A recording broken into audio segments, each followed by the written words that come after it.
Alrighty guys, we're out here again with another Predator video. This is, as you guys know, my Predator 212 Hemi I got from Harbor Freight. Pretty much the only place you can get them except you order them. So, this is a video on the 18-pound valve springs from Go Power Sports. And, I've already installed them. I'm sorry, I was going to do a video on how to install them and show me doing it, but I got sidetracked and just really wanted this to get done. So they're already in there. I didn't save the gasket. It ripped for the valve cover, but it didn't like separate, so basically I can just put it back on and it should be fine. If it starts leaking, I'll use some RTB and make RTV or whatever and make some gasket maker, or make a gasket for it. Only if it leaks though. If not, then great, I don't have to do anything else. So, the mods I have done to this is the governor is completely removed. I have the 18-pound valve springs. These are the stock ones. I have the big jet in the carburetor. I think it's a 36 jet or a .36 jet, however you want to say it. And I've opened up the air box. Once again, getting the K&N air filter and adapter from Go Power Sports, because this is still very restrictive. And I do want to run an air filter since this is eventually going to go on a go-kart mini bike. Or maybe four-wheeler. Probably a go-kart or mini bike though, since I already told someone they can have that. And I've got the exhaust nice and blue and cool looking. And it's very loud with these valve springs. It makes the valves, you can hear it a lot different from the last video. So these are the stock springs, and I can show you that by, look how thin that is. Look how thin that metal is. Okay, that wiped off. That used to say stock Predator valve springs, but I guess it doesn't stay on this bag very well. But when I squish one of these, look how easy it is. I think the stock ones are either 12.5 or 13.5 pound valve springs. I'm not really sure what the pound is for, like however much pounds it takes for the engine to turn it over, or how many pounds of pressure it takes to squish it with your hand. I have no clue.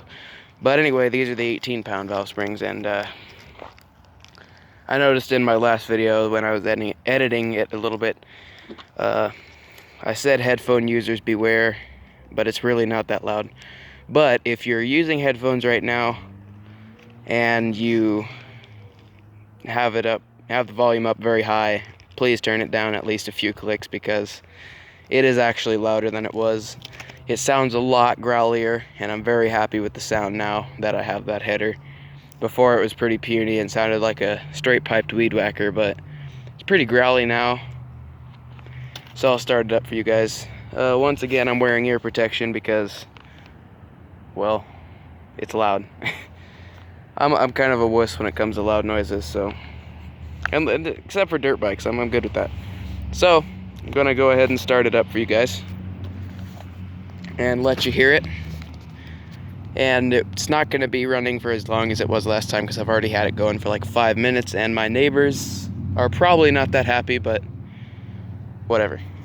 So let's switch that to on. Fuel, put that on,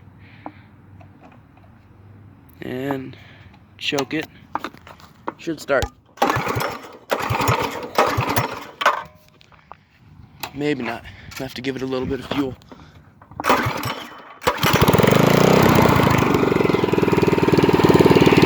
And there you go. You can hear those valves. It's running away again.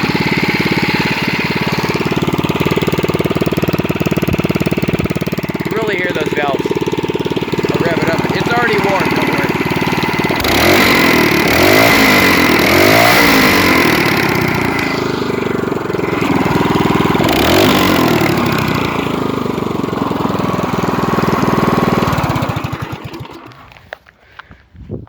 Yeah, it's a lot louder than it was. And, wow, it's silent out here without that. But anyway, that's the 18-pound valve springs. All that's left, I think I'm going to do this engine is put, like I said, the K&N air filter and adapter. I've decided I've been researching. I cannot find a K&N brand air filter that will fit this perfectly. So I'll just get the Go Power Sports thing. It's the same thing. You gotta oil it. Same thing basically. So pretty much. Oh yeah, and I'm gonna paint the engine too. Not the engine itself, but I'm gonna paint pull starter, the blower housing, and the gas tank. And I'm going to paint those yellow and green to make it look like John Deere colors. If you have any other colors I should paint it, let me know. And it has to be a matching set. It can't just be like, oh, paint it red and purple. No, I'm not doing that. I'm either going to paint it a matching set or not at all. I don't care what colors it is. I just want it to look a little bit different. I don't want it to be the same as all the other Predator engines.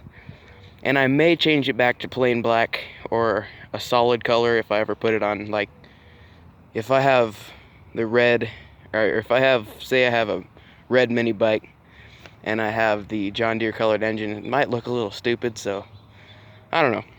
Just let me know in the comments if you care, or if you have a better color set. I just thought that'd look pretty cool, and then maybe I could find like a little round John Deere sticker for there, and then one for up there and make it look like John Deere. I don't know why, I just kind of like those colors. They go good together. That was my old school's colors too. It's just kind of cool. So anyway, if you guys like the video, give a thumbs up. If you're new to the channel or if you'd like to support the channel, please subscribe. That'd be awesome. And I'll see you guys in the next video. Till then, have a great day.